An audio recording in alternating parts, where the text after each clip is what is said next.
습니다. 오늘은 하나님의 나라의 시작 네 번째 시간이고요. 오늘 네 번째 시간의 제목은 하나님 나라의 시작이고, 오늘 본문의 말씀은 마가복음 1장 18절입니다. 같이 한번 우리 읽어보겠습니다. 마가복음 1장 18절. 때가 찼다. 하나님의 나라가 가까이 왔다. 회개하여라. 복음을 믿어라. 아멘. 여러분, 혹시 이 말씀 어디서 많이 좀 듣던 것 같지 않으세요? 예전에 제가 하나님 나라라는 그런 주제를 가지고 이 말씀을 놓고 한번 길게 설교했던 적이 있었습니다. 몇 주에 걸쳐서. 근데 이번에는 2주에 걸쳐 짧게 해야 되기 때문에 어렵습니다. 좀 여러분들께 어려운 게 아니라 제가 준비하기가 어려웠습니다. 근데 어려웠지만 여러분들과 함께 이 말씀을 다시 한번 또 좀 아주 압축해서, 그때 내용과는 좀 많이 좀 다르지만 압축해서 할 수 있게 되어서 참 기쁜 것 같고요. 자, 여러분들은 예수님이 어떻게 생겼을 것 같으세요? 사람들마다 많은 사람들이 예수님이 어떻게 생겼을까를 굉장히 궁금했던 것 같아요. 예수님을 사랑하는 사람들이었겠죠. 예수님이 어떻게 생겼을까를 굉장히 궁금해했고, 각 시대마다 화가들은 예수님의 얼굴들을 그렸습니다. 대표적인 게 몇 가지만 보시죠. 이게 예수님의 얼굴, 화가들이 그린 얼굴들이에요. 여러분들이 가장 많이 아시는 예수님의 얼굴이 어디 있습니까? 저 왼쪽 상단에 있죠. 예. 저 예수님의 얼굴이 있습니다. 근데 특이한 건요, 위에서 네 번째 보시면 흑인 예수님, 또 왼쪽에서 제일 아래쪽 흑인 예수님, 그러니까 흑인들이 그려낸 예수님이고요. 그 옆에 보니까 뭐가 있습니까? 십자가에 달리신 예수님이에요. 근데 불교에서 기독교 예수님을 표현하면서 예수님도 부처다. 부처는 깨달음을 얻은 존재라는 뜻이에요. 그래서 십자가에 달리신 그 예수님도 부처다. 그러면서 저렇게 예수님을 표현해 놓기도 했습니다. 근데 여러분들이 보시기에 예수님은 어디에 가장 근접할 것 같으십니까? 어떤 얼굴이 예수님의 얼굴일 것 같으세요? 우리나라 분들은요, 갓을 쓰고 있는 그런 예수님을 표현하기도 했어요. 여긴 없어요. 그런 예수님을 그려낸 화가도 있습니다. 근데 이제 기독교가 아주 서양 문화를 형성하는 데 굉장히 큰 역할을 했기 때문에 그 그림들을, 예수님의 얼굴들을 서양 사람들이 그렸어요. 그래서 대부분 다 서양의 아주 멋진 모습, 아주 곱상하고 잘생기신 모습으로 예수님을 그려 놓았습니다. 하지만 예수님은요, 인종으로 따지면 백인이 아니에요. 황인종이, 우리가와 같은 황인종이에요. 그리고 예수님은 팔레스타인에 사셨습니다. 팔레스타인 사람은 어떻게 생겼을까요? 이게 팔레스타인 사람들이에요. 예, 이쪽은 좀 축구를 좋아하시는 분들은 아실 거예요. 이집트에 누구라 그러더라? 살라래요. 유명한 축구 선수인 것 같아요. 그러니까 이 좀 잘생긴 축에 속하고, 제가 너무 못생긴 얼굴들은 뺐는데, 저 사람들은, 저쪽에 있는 사람들은 팔레스틴의 그 이주민, 팔레스틴에서 탈출해서 수용소라고 하기도 그런데 살고 있는 분들의 사진이에요. 그러니까 기본적으로 팔레스타인 사람들은 이렇게 생겼어요. 그래서 2001년도에 BBC에서 다큐멘터리를 제작하죠. 그 당시에 유골들을 가지고 그 당시 사람들의 모습을 유추해냅니다. 다음 사진 하나 보여줄까요? BBC에서 이제 예수님의 얼굴이다 라고 해놓은 게 그 당시 사람들의 예수님의 얼굴이 이렇지 않으셨을 거예요. 근데 그 당시에 보편적인 사람들의 모습은 이랬다. 예수님도 이런 모습이었을 것이다 라고 얘기를 합니다. 여러분들이 처음에 봤을 때 우리가 생각하는 그 곱상한 백인의 남성의 모습, 머리가 치렁치렁하고 긴 백인의 남성의 모습과는 너무나 다른 모습을 하고 계신 예수님의 모습이죠. 예수님은요, 팔레스타인 지역에 사셨고 또 목수 출신이었고 노동자이신 거죠. 거기다가 촌동네 아주 좀 가난한 지역에 사셨기 때문에 굉장히 거친 모습을 하고 있지 않았을까 하는 그런 생각. 이런 모든 것들은 예수님이 어떤 분이실까를 굉장히 궁금해했기 때문에 이렇게까지 해놓은 것 같아요. 근데 더 중요한 것이 있다면 예수님의 얼굴이 아니라 예수님은 어떤 분이실까 하는 것이 사람들의 큰 관심이었습니다. 진짜 궁금한 것은 얼굴이 아니라 예수님은 어떤 분이실까라는 거예요. 그러니까 여러분 지금까지 나온 위인들이 있습니다. 성인이라고 불리는 분들이 있습니다. 근데 그분들 중에서 예수님만큼 정체성의 논란을 불러일으킨 분은 없어요. 그냥 부처님이면 부처님 한 분으로 끝났어요. 그분이 뭐 이럴 것이다 저럴 것이다 얘기하는 그런 게 없어요. 근데 오직 예수님만은 사람들이 각 시대마다 각 사람들마다 다르게 해석을 해 놓았어요. 어떤 사람들은 예수님을 어떤 종말론적 열광주의자다. 그러니까 종말을 외치신 분이셨기 때문에 하나님의 심판을 외치셨기 때문에 종말론적 열광주의자다. 이렇게 말하는 사람들도 있었고 어떤 사람들은 예수님은 유대인 랍비 중에 하나다. 또 고난받는 자의 화신이다. 이렇게 얘기하기도 했어요. 시대가 흘러내려오면서 이제 근대로 와서 어떤 마르크시즘 이런 게 막 그 활성화되고 민중에 대한 관심이 일어났을 때 사람들은 예수님을 혁명가다, 노동자다, 고난받는 노동자다 이렇게 말하기도 했고요. 1960년대 미국에서는요 예수님을 히피라고 말하기도 했습니다. 요즘에는 예수님 뭐라 하는지 아세요? 예수님은 CEO다. 이렇게 말하는 사람들도 있습니다. 책이 나왔더라고요. 그러니까 각 종교마다 또 예수님을 각자 해석을 해요. 아까 사진 보신 거 있죠? 예수님을 부처다. 부처, 깨달음을 얻은 존재. 부처다. 그래서 예수님이 어떤 깨달음을 얻어서 해탈을 했다. 이렇게 얘기하기도 하죠. 이슬람교에서는 실패한 선지자, 유대교에서는 가짜 메시아. 그러니까 사람들이요 초상화만큼이나 다양한 견해를 가지고 예수님을 각자 각 시대에 자기의 취향에 맞게 필요에 따라서 만들어냈습니다. 그럼 여러분 진짜 예수님은 어떤 분이실까요? 진짜 예수님이 어떤 분이신지를 알기 위해서는요. 그러니까 예수님이 존재했다 존재하지 않았다는 논할 이유가 없습니다. 만약에 예수님이 실제 역사적인 인물이 맞아라고 하시면 그거는 뭐 책만 좀 찾아보시면 충분히 발견할 수 있는 부분이기 때문에 그건 공부를 안 한 거지 예수님이 계시냐 안 계시냐의 질문은 우리가 할 수 있는 것이 아니에요. 역사적인 인물이기 때문에. 그러면 실제 존재했던 분이라면 어떻게 예수님을 알 수 있을까를 봤을 때 예수님과 가장 가까운 시대에 썼던 글들 이런 것들을 보면 알 수 있지 않겠습니까? 이제 그게 가장 뭐겠습니까? 마태, 마가, 누가, 요한. 그러니까 사복음서라 불리고 있는 마태, 마가, 누가, 요한 복음일 거예요. 그 중에서 마태, 마가, 누가 복음은요. 예수님께서 부활하신 이후에 약 30년도 되기 전에 30년, 40년 이전에 기록된 그런 책들입니다. 마태, 마가, 누가 복음 중에서 가장 먼저 기록된 성경이 뭐죠? 마가복음. 예.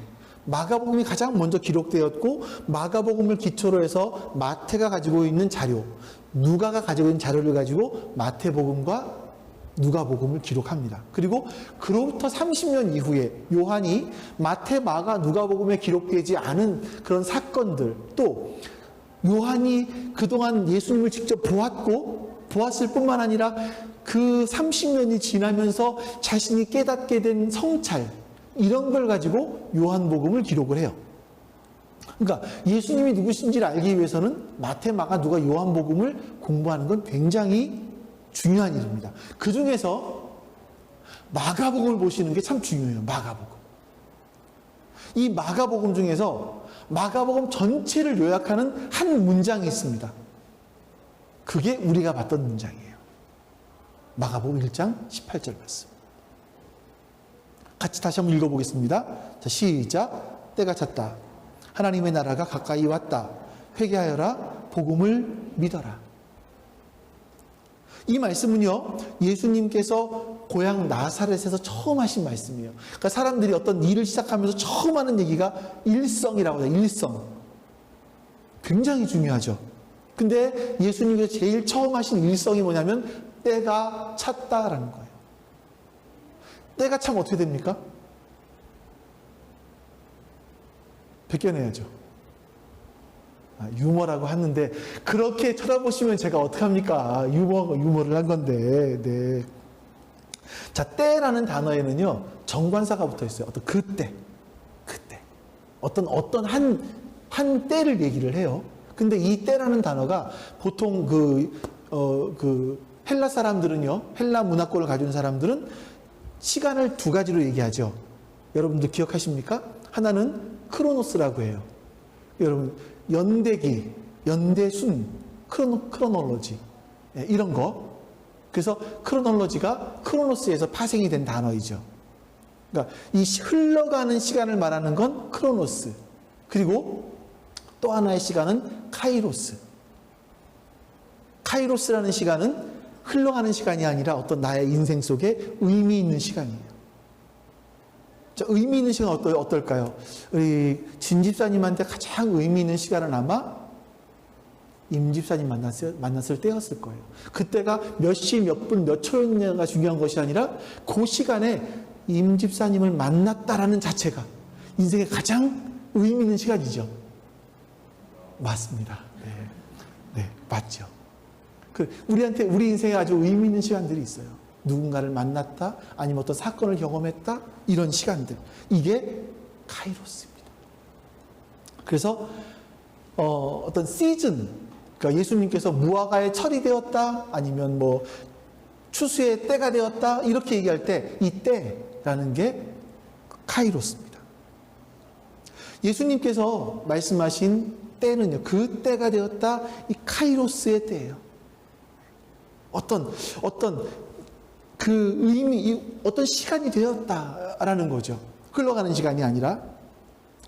그 시간이 언제였냐면 인간들이요, 하나님을 떠나서 자기중심적인 삶을 살기 시작을 했습니다. 그래서 세상을 깨트리고 망가뜨렸죠.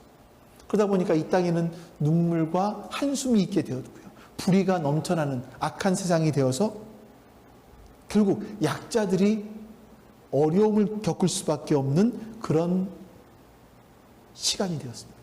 그런 때입니다. 예수님은 그래, 바로 지금 이 때가 된 거야 라고 말씀하시는 거예요. 특히 하나님께서 이스라엘 사람들을 통해서 온 인류를 다 구원하길 원하셨어요. 근데 이스라엘 사람들이 지난주에 여러분 배운 단어 기억나십니까? 지지난주에 등산용어 링반데룸, 계속해서 원을 그리며 돌아가고 있는 그런 이스라엘 역사이죠. 이스라엘 사람들은, 하나님은 이스라엘 사람들을 통해서 온 인류를 구원하기 원하셨는데 이스라엘 사람들은 링반다름의 역사를 계속 반복하고 있는 거예요. 죄 짓고 하나님께 기도하고 울부짖고 하나님이 선지자 보내주시고 살려주시고 다시 죄 짓고, 이 역사를 계속 반복하고 있는 거죠. 그래서 소망 없는 자들이 된 그때를 말합니다. 때가 찼다, 때가 무르익었다 라고 예수님께서 말씀하시는 겁니다. 자, 때가 찼기 때문에 하나님께서는 메시아를 이 땅에 보내시고 이 땅을 심판하고 회복하실 거라는 거예요.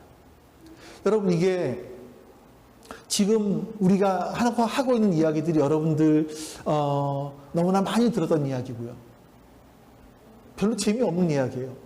근데 이것이 인류 역사에서 얼마나 중요한 일이었냐면, 예수님이 오신 사건이 얼마나 중요한 사건이었냐면 역사를 반으로 나눴습니다.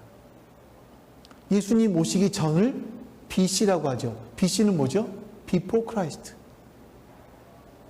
AD를 아시는 분 계실까요? AD는 라틴어예요.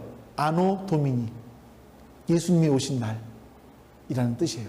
그래서 이 예수님이 태어나신 때를 중심으로 해서 예수님 이전과 예수님 이후가 역사가 나눠버렸습니다. 예수님은 인류가 하나님을 제거한 후에 자기 중심성에 빠져서 사람들이 링반대룽을 계속 반복하고 있었을 때 하나님이 예수님을 보내서 이 땅을 깨어지고 망가진 세상을 회복하시겠다라고 하신 거죠. 여러분, 지금까지 계속 제가 반복해서 말씀드린 것처럼 여러분들이, 사실 저는 모르겠어요. 여러분들이 그걸 인정하실지 안 하실지는 잘 모르겠어요. 근데 세상은요, 사람들은 물질의 풍요를 통해서 세상을 고쳐보기 원했고, 또 과학기술의 발전을 통해 세상을 고쳐보기 원했고, 또 교육을 통해 세상을 바꿔보기 원했지만 사실 모두 실패했습니다. 저는 실패했다고 봐요. 인간의 본질의 문제, 죄의 문제를 해결하지 못합니다. 근데 예수님은요, 하나님은요, 그 인간의 본질의 핵심 문제를 해결하기 위해서 하나님께서 인간 역사 속으로 메시아를 보내기로 계획하셨고 그 때가 되었다라고 말씀하시는 거예요. 하나님은 깨어져 버린 이 인간의 역사를 그냥 두실 수가 없어서, 그냥 보고 계실 수가 없어서 개입하실 수밖에 없게 되었다라고 선언하시는 거죠. 여러분, 하나님은요, 예수님은요, 우리의 인생에도 그렇게 찾아오십니다. 때로 여러분들이 이럴 때가 있을지 모르겠어요.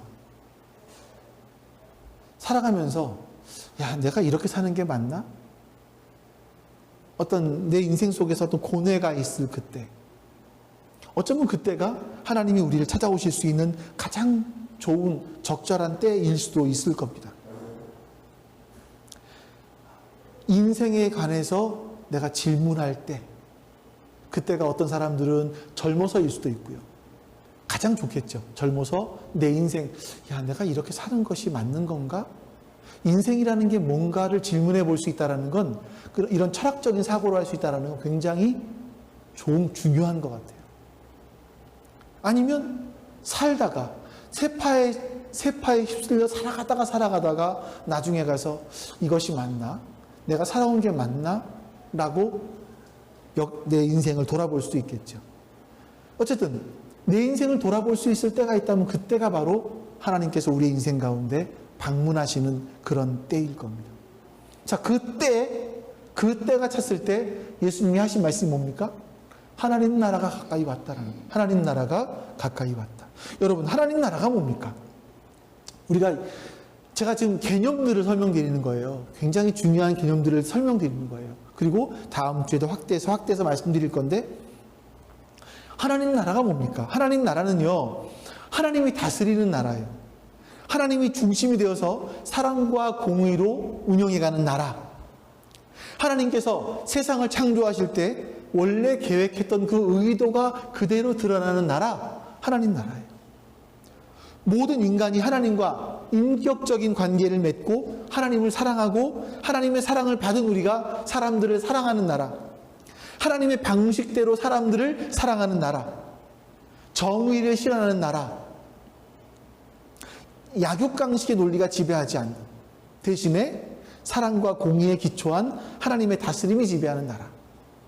여러분, 제가 지난주 중에 요즘에 이렇게 집을 가고 교회를 오고 하는 그런 길에서 큰 프랜차이즈 커피 전문점이 하나 들어왔습니다. 거기 탐앤탐스라고요. 꽤 큰 곳이죠. 은행 서울 온천 앞에 탐앤탐스가 들어왔습니다. 투썸이 들어왔어요. 투썸, 탐앤탐이 아니라 투썸이 들어왔어요. 근데 그 옆에 보면 한 폭이 한 요 정도 될 것 같은, 이름은 제가 무슨 이름이 뭔지 알아요, 혹시? 이름은 잘 모르겠는 그런 조그마한 커피 전문점이 하나 있었습니다. 투썸이 들어오면서 여기가 버텨낼 수 있을까? 과연 여기가 이 조그마한 커피 전문점이 버텨낼 수 있을까 하는 생각이 들었어요. 그리고 투썸이 들어온 지 근 한 달 만에 문을 닫습니다. 약육강식이죠. 큰 데가 들어와서 작은 데는 문을 닫고 도태될 수밖에 없는 거죠. 이게 지금 우리가 살아가는 세상의 원리이죠. 이런 생각을 합니다. 사람들은 커피를 먹을까? 커피를 먹을까? 그런 생각이 안 들었어요. 제가 영어인데 모르겠어요. 영어 잊어버렸어요. A로 시작하는, 그러니까 제가 생각을 한 게 뭐냐면, 야, 사람들은 커피를 먹는 게 아니라 A, B, C를 먹는다. 누구도 모르는, 제가 생각한 얘기예요. 사람들은 A, B, C를 먹는구나. 이런 생각을 했어요. A가 뭐냐면 분위기라는 단어가 영어가 있어요. 사람들은요, 커피를 마시는 게 아니라 분위기를 먹는구나. 두 번째, 사람들은 커피를 마시는 것이 아니라 브랜드를 먹겠구나. 세 번째, C는 뭘까요? 아이들이었어요. 사람들은 아이들이 좋아하는 걸 먹는구나 하는 생각들이 들었어요. 그러면서 야, 이 세상은 자본을 가진 사람들이 이 사람들의 욕구를 충족시켜 놓았을 때 거기서 성공할 수 있겠구나. 세상에서 말하는 성공들이 거기서 나올 수 있겠구나 하는 생각들을 하게 되었죠. 세상은요, 약육강식입니다. 근데 하나님께 다스리시는 나라는 그런 나라가 아니죠. 공평한 나라, 공의에 기초한 하나님의 다스림이 지배하는 나라. 그래서 하나님이 다스리시기 때문에 인간만이 아니라 모든 피조물까지도 평화, 하나님의 샬롬이 있는 그런 나라일 것이라는 겁니다. 이 하나님 나라의 중심은 왕이신 하나님이시고요. 고대 사람들은 왕의 성격에 따라서 나라의 성격이 바뀌었습니다. 그렇기 때문에 여러분, 우리가 하나님을 아는 건 굉장히 중요합니다. 하나님을 알아야 하나님이 다스리시는 나라가 어떤 나라인지를 알 수 있는 거죠. 그래서 하나님은요, 우리 인간들에게 하나님이 누구이신지를 계속해서 보여주셨고 인간들이 기록하게 해주셨습니다. 하지만 하나님, 이스라엘은 하나님을 아는 지식이 있었음에도 불구하고 거기에 믿음이 뭐죠? 진실하게 반응하는 거예요. 반응하지 않았어요. 하나님이 누구신지 성경을 통해서 우리에게 보여주셨음에도 불구하고 우리는 그 말씀에 반응하지 않는 거죠. 진실하게 반응하지 않는 겁니다. 그리고 오히려 인간의 욕망을 성경에 덮어 씌워서 우리가 욕망하는 것을 성경을 통해, 하나님을 통해 이루려고 하기도 하는 것 같습니다. 우리는요, 사람들이 제대로 하나님을 알지 못하자 하나님께서는 실제로 우리를 교육하시는데 글로 교육하시는 게 아니라 이제는 보여주기로 하셨어요. 그게 뭐냐면 예수님께서 인간의 모습을 입고 이 땅에 오셔서 하나님이 어떤 분이신지를 보여주는 그런 사건이었습니다.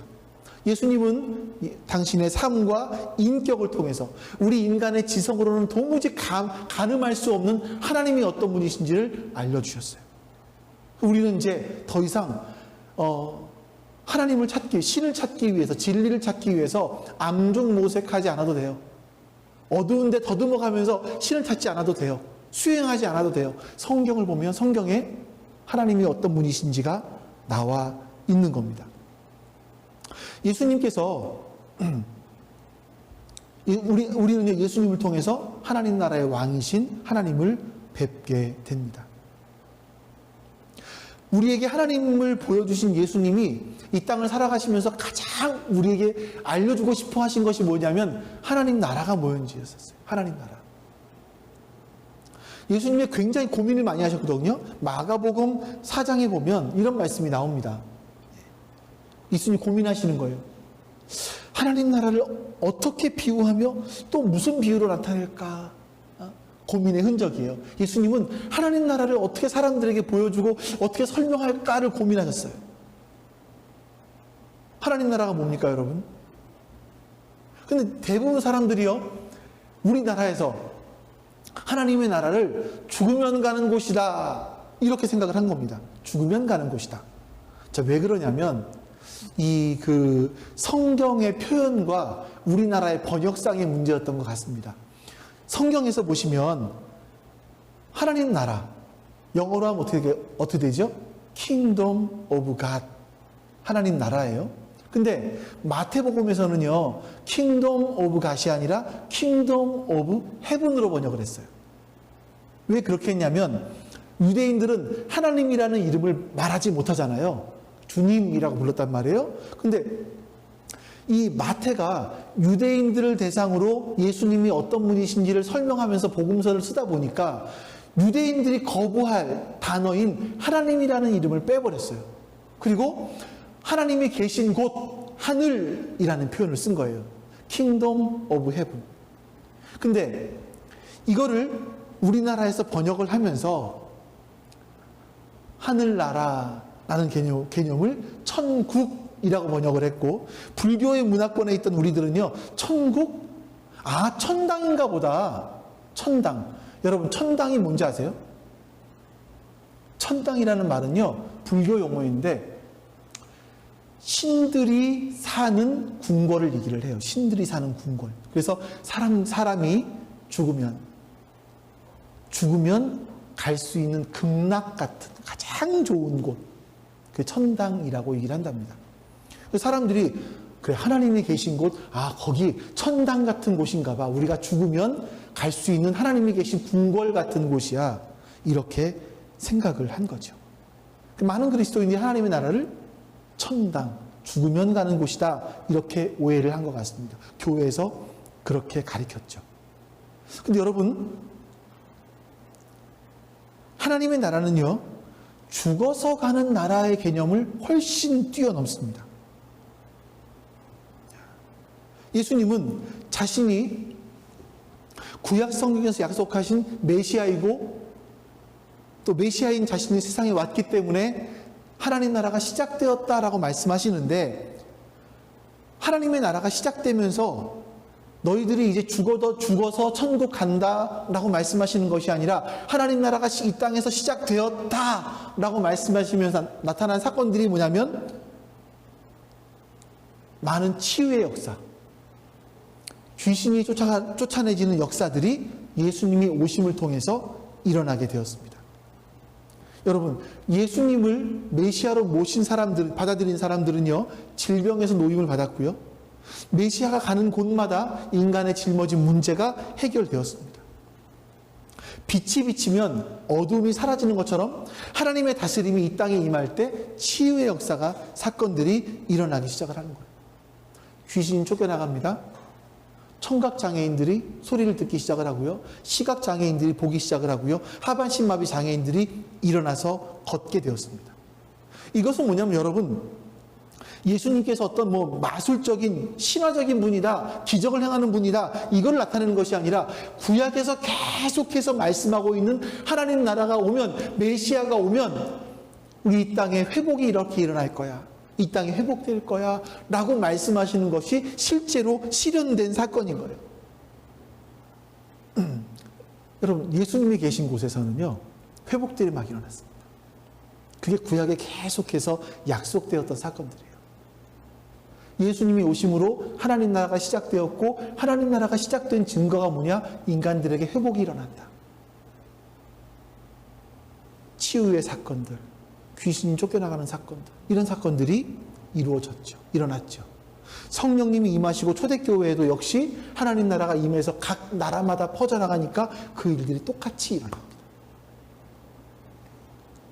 그래서 교회가 처음 들어왔을 때, 우리나라 같은 경우 마찬가지예요. 우리나라에도 복음이 처음 들어왔을 때 그런 일들이 일어납니다. 근데 시간이 지나면 안 일어나요, 더 이상 그 일들은. 말씀을 통해서 우리가 회복되어야 되기 때문에. 이런 기적들이 자꾸 일어나자 당시 지도자들이 의문을 제기합니다. 그때 예수님이 이렇게 말씀하시죠. 누가복음 11장 20절 말씀 같이 읽어봅니다. 시작. 그러나 내가 하나님의 능력을 힘입어 귀신들을 쫓아내면 하나님 나라가 너희에게 이미 온 것이다. 자, 보세요. 예수님 말씀하신 경우는 하나님 나라가 이미 너희에게 뭐라고요? 왔어요. 하나님 나라가 이미 우리에게 왔어요. 그러면 여러분, 하나님 나라 죽어서 가는 곳입니까? 아니요. 그 우리가 다 죽었다라는 얘기가 아니잖아요. 하나님 나라가 이미 너희에게 왔어요. 하나님 나라는 미래 어느 시점에 오는 것이 아니라 그 하나님 나라가 예수님이 오심으로 말미암아 우리에게 왔다라고 말씀합니다. 그래서 예수님이 가리킨 하나님 나라는요, 언젠가 오게 되는 미래적 하나님 나라가 아니라 지금 임하여 시작된 현재적 하나님 나라예요. 메시아이신 예수님께서 이 땅에 오심으로 그토록 기다리던 하나님의 다스림이 시작되었다라고 말씀하시는 거죠. 근데 우리는 천국을, 하나님 나라를 죽으면 가는 곳이다 라고 오해할 수 있다라는 겁니다. 오해하고 있다라는 거죠. 여러분, 예수님께서 우리가 가리키는 걸 보면서, 우리가 알고 있는 걸 보면서 그건 내가 가리키는 것이 아닌데 얼마나 서운해 하실까요? 그건 하나님 예수님께서 가르치신 가르침이 아닙니다. 여러분 기억하십시오. 하나님의 나라는 이미 우리에게 와 있습니다. 그러면 우리에게 와 있는 하나님 나라가 뭡니까 도대체? 어떻게 하겠다라는 거예요? 나에게 하나님의 나라가 와 있다. 하나님의 다스림을 얘기하는데 보세요. 이 하나님 나라는요, 굉장히 혁명적인 사상이에요. 하나님의 나라가 시작되었고 이제 악은 심판될 것이고 새로운 세계가 열릴 것이다, 회복될 것이다 라고 하는 굉장히 혁명과 같은 일을 말씀하시는 겁니다. 그러면 여러분, 하나님의 나라가 임하려면 뭔가 좀 어떤 그 큰 프로젝트를 가지고 예수님께서 이렇게 막 크게 거대하게 일하시는 것이 아니라, 하나님께서는 세상을 움직이실 때 세상의 자본을 가지고 움직이는 것과는 다른 방향으로 일하세요. 세상은요, 권력과 자본으로 일하지만 하나님의 나라는 다른 방식으로 일하십니다. 예수님께서 하나님 나라를 계속해서 이야기하시면서 반복해서 드시는 비유가 하나 있어요. 혹시 아세요? 예수님은 하나님 나라를 이야기하실 때 뭐와 같다?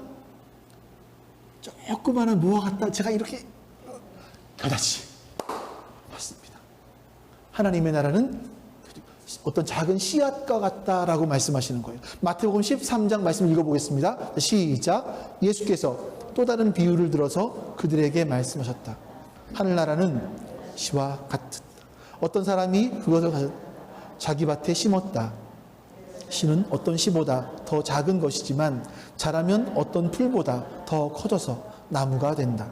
그리하여 궁중의 새들이 와서 그 가지에 깃들인다.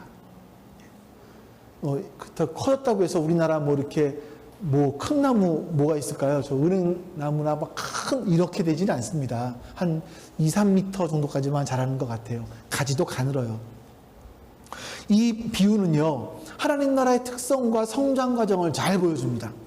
하나님 나라는요, 겨자씨와 같이 별 볼 일 없이 아주 작게 시작이 되어져요.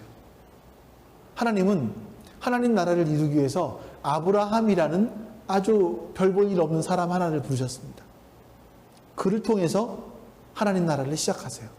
하나님은요, 온 인류를 구원하기 위해서 이스라엘이라는 정말 별 볼 일 없는, 제가 종종 간혹가다 말씀드리죠. 민족 말살의 상황에 있는 이스라엘을 부르셔서 인류를 구원하시려고 합니다. 굉장히 작은 존재들입니다. 또 하나님은 인류를 구원하기 위한 이 큰 사명을 가지고 이 땅에 오신 예수님은 식민지 촌구석의 목수 집안의 청년에 불과했습니다. 회복해야 될 전 우주로 생각하면 예수님의 탄생은 너무나 작아 보이죠. 여러분, 아까 제가 말씀드렸을 때 예수님이 태어나신 때가 AD 1년이라고 우리가 하잖아요. 근데요, 학자들은 계속 연구를 거듭하는데 어쩌면 예수님이 태어나신 때가 AD 1년이 아니라 BC 4년이었을 수도 있다. 이렇게 이야기를 해요. AD 1년이 아니라 BC 4년이었을 수도 있다. 이렇게 얘기합니다. 여러분, 그거 아시죠? 12월 25일이 무슨 날이죠? 12월 25일이 무슨 날? 왜 그 답을 못하세요? 12월 25일이 무슨 날이죠? 성탄절이죠. 성탄절은 무슨 날이에요? 예수님의 생일인데 그날 예수님이 태어나지 않으셨을 가능성이 크다라는 것도 아시죠? 예, 아실 거예요. 여러분, 이 말이 무슨 말이냐면 예수님의 탄생이, 예수님이라는 분이 역사에 기록되지 않을 만큼 굉장히 미미하신 분이었다는 거예요. 그분의 흔적이 남아있지를 않아요. 그분의 죽으심은 남아있는데, 그분의 3년간의 공생에는 남아있는데 도대체 언제 태어나신 건지 그런 기록들이 남아있지를 않아요. 그래서 AD 1년이었을 것이다. 아니, BC 4년이었을 거야 라고 이야기하는 그런 상황인 겁니다. 예수님은 이렇게 굉장히 미미하게 이 땅에 오셨습니다. 하나님은요. 세상을 회복하겠다고 하면 사람들은 뭔가 큰 프로젝트를 가지고 어떤 큰 프로그램을 가지고 시작할 것 같다라고 생각을 하지만 예수님 전하신 하나님 나라는 고작 작은 씨앗에 불과했습니다. 별 볼 일 없는 사람들, 소리 소문 없이 아주 작게 시작을 했어요. 근데 이 겨다씨의 특징이 뭐라고요? 작은 것이지만 자라면 풀보다 더 커져서 나무가 된다. 하나님 나라는 시작은 미약했지만 그것이 계속 자라서 쉴 곳 없는 새들이 깃들어 안식할 수 있는 나무처럼 결국은 이 척박한 세상을 회복하고 세상에 안식을 가져다 줄 그런 거대한 나무가 된 거죠. 실제로 이 예수님의 복음, 하나님 나라는요, 팔레스타인 지역에서 시작이 되어서 전 세계로 지금 확장되었습니다. 여러분, 기독교가 이 역사 속에서 빠질 수가 없는 것이 뭐냐면 기독교, 예수님이 전파된 곳곳마다 일어난 일들이 있어요. 인간의 존엄성, 노예가 해방이 되고요. 정의, 법, 어린 아이들과 여성의 인권, 이런 모든 것들이 다 복음이 들어간 곳에서 그 복음을 가진 사람들에 의해서 다 바뀌어 나갔다는 거예요. 만약에 우리나라에도 복음이 안 들어왔으면 어쩌면 우리도 팔레스타인 사람들, 여인들처럼 여러분 살았을지도 몰라요. 인권 유린을 당하면서 살았을지도 모르죠. 근데 기독교가 들어가는 곳곳마다 인권이 회복이 되는 일들이 일어납니다. 인류 역사 속에서, 인류 문명 속에서 기독교를 떼어놓고는 설명을 할 수가 없습니다. 하지만 정말 안타까운 것은 뭐냐면 기독교 역사가 항상 하나님 말씀하신 정의와 공의를 실현한 그런 역사로 흘러가는 것만은 아니고요. 기독교가 강자의 편에 붙어서 세상을 어렵게 했던 때도 굉장히 많이 있었던 것은 사실입니다. 예수님은 그래서 이미 이것도 경고하셨어요. 마태복음 11장 30절 말씀 보실까요? 같이 읽어보겠습니다. 추수 때까지 둘 다 함께 자라도록 내버려 두어라. 추수꾼에게 먼저 가라지를 뽑아 단으로 묶어서 불태워 버리고 밀은 내 곳간에 거두어 드리라고 하겠다. 예수님께서 겨다씨의 비유를 하시면서 함께 등장한 것이 뭐냐면 가라지의 비유입니다. 씨앗이 자라는 중에 가라지도 함께 자랄 것이다 라고 말씀을 하시는 거죠. 좋은 씨앗과 함께 가라지가 함께 자란다. 선과 악이 함께 공존한다. 가라지의 세력이 큰 것 같지만 좋은 씨앗 역시 강력하게 자란다. 그리고 마침내 추수할 때가 되면 하나님은 가라지들을 심판할 것이다. 그리고 밀은 곳간에 거두어 드릴 것이다 라고 말씀을 하십니다. 자, 여러분, 예수님이 전하신 하나님의 나라는 굉장히 중요한 세 가지 특징이 있어요. 처음에 너무 작다라는 겁니다. 그 다음에 악과 공존하고 있는 성장 과정을 거치고 마지막에는 악에 대한 심판과 완전한 회복이 일어날 것이라는 거예요. 예수님은 십자가에 돌아가시기 직전에 감람산 설교를 하시면서 당신이 다시 올 마지막 날이 언제일지를 모르니까 항상 깨어서 기도하라고 권고하십니다. 예수님은 다시 오실 거예요. 그때가 완성된 하나님의 나라가 될 것이고, 그때가 되면 고통받았던 우리들이 예수님께서 눈물을 닦아주시고 회복시켜 주실 완전한 하나님의 나라가 이 땅에 임할 겁니다. 우리는 그 전까지 이 땅을 살아가면서 내가 작지만, 여러분들과 제가 작은 존재이지만 우리의 삶 속에서 하나님 말씀에 맞는 공의와 정의를 실현해낼 수 있는, 제가 수요 예배 때인가요? 공의와 정의에 대해서 수요 예배 때 말씀을 드렸나요? 네, 드렸을 거예요. 한번 보시기 바랍니다. 공의가 무엇이고 정의가 무엇인지. 정의는 법 개념이고요.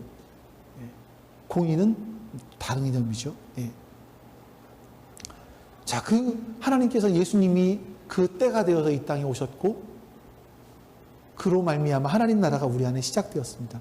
우리 안에 시작된 하나님의 나라는 작게 시작을 해요. 여러분들의 삶 가운데 하나님의 공의와 정의를 실현해 나가는 그 작은 하나의 씨앗들을 통해서 하나님 나라는 확장되어 가는 겁니다. 여러분들을 통해서, 우리들을 통해서 하나님은 일하시기 시작하는 겁니다. 여러분들 그렇게 그 사실을 기억하시면서 오늘도 지금도 일하고 계시는 그 하나님, 그 하나님께서 우리의 삶 가운데 찾아오셔서 우리와 함께 하나님의 나라를 이루어 가실 수 있기를 소망하시는 여러분과 제가 될 수 있기를 간절히 바랍니다. 하나님, 인간의 탐욕이 이 세상을 얼마나 망쳐놓고 있는지를 다시 한번 우리가 확인하게 해주시옵소서. 인간의 탐욕이 아이들의 인생을 망쳐놓고 있고, 사람들의 인생을 망쳐놓고 있고, 또 지구를 이렇게 망쳐놓고 있습니다. 이 지구가 매 해를 거듭할수록 사상 최고의 더위를 기록한다라고 얘기합니다. 우리가 함부로 사용했던 것들, 우리의 탐욕을 위해서 함부로 채취하고 함부로 훼손했던 것들이 지구를 이렇게 뜨겁게 만들어가고 있습니다. 세상을 이렇게 죄악으로 가득 차게 만들어가고 있습니다.